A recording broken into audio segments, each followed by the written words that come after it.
The TSA funding situation is really confusing. Let's lay that out there. Democrats are blaming Republicans for not funding TSA, and Republicans are blaming Democrats for not funding TSA.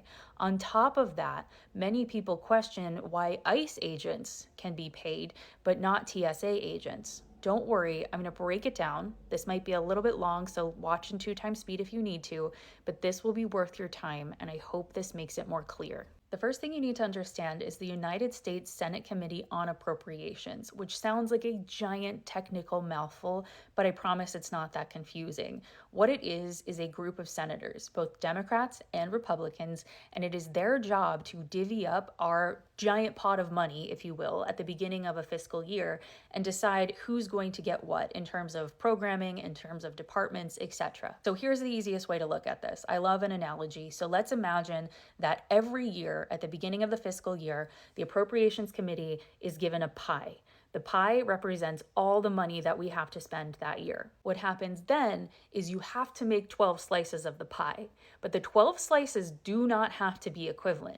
It is up to this committee to decide who gets bigger pieces of the pie than others. Because what we're going to do with those 12 pieces of pie that do not have to be equal is we are going to feed the 12 different sets of agencies within the federal government.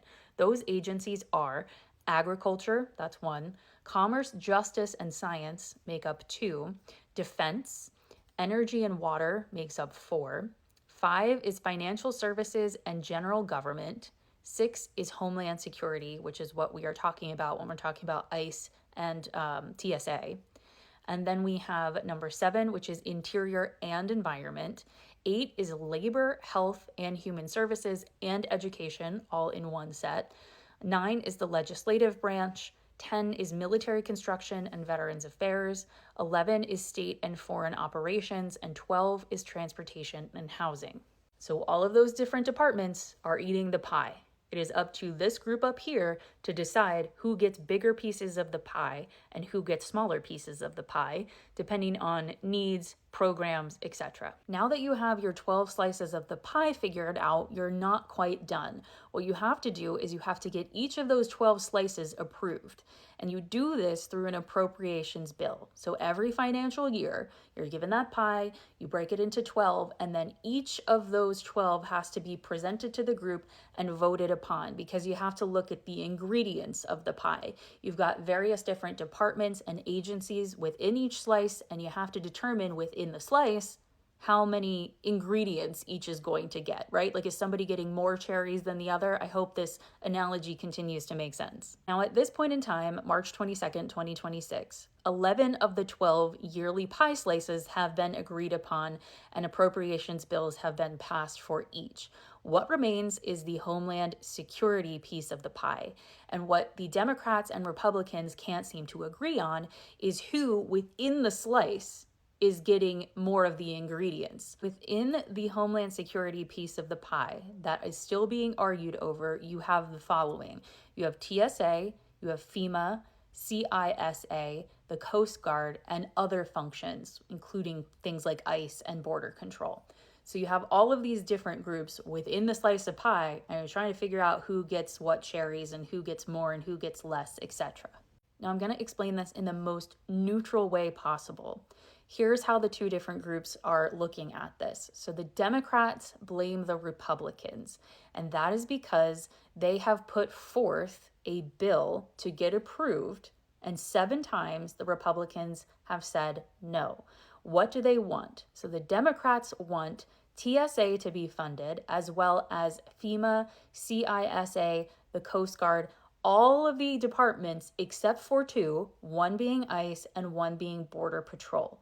They feel that they need to have deeper conversations with their colleagues across the aisle as to how many cherries, how much money they are going to be given. So the Democrats are blaming the Republicans because at this point they have presented 7 different times the idea of funding everyone except for ICE and Border Patrol, having deeper conversations about those so that TSA workers, FEMA, etc. can continue on in the jobs that they need to get done. Now, the Republicans are blaming the Democrats, and they're holding firm as well because they feel that the Democrats are nitpicking at ICE as well as Border Patrol. And they feel like if they're going to pass an appropriations bill, then they need to pass the appropriations bill and fund all of the departments and agencies within Homeland Security. At this point, the Democrats and Republicans remain in a standoff and likely will continue to do so until one side or the other caves. The reality here, though, as much as I tried to explain that in a non-biased way, is that Republicans tomorrow could say, yes, let's fund TSA, let's fund all the other departments and agencies within the Homeland Security piece of the pie, right? And then we'll come together and let's talk about ICE and Border Patrol. That's all they would have to do. And so we'll see what happens. The last question that a lot of people are asking, and I just want to make it clear, is how are ICE agents being paid but not TSA? And the reality here is that ICE has multiple streams of income. Yes, they get funded by appropriations once they're agreed upon, but we have to go back to July 4th, 2025, when Donald Trump signed the quote, big beautiful bill. And in that quote, big beautiful bill, he provided a giant lump sum of money to ICE in order to fund essentially his Gestapo, right? And so ICE agents at present moment on March 22nd, 2026 are still being paid because they have an unspeakable amount of money from the big beautiful bill. And so that's why they keep getting paid, because they're not reliant solely on appropriations to come through. They were just handed a giant pie no one needed to share, and now they're stuffing their faces with it. So I hope this answers all of the questions. I hope this helps to clear up some confusion.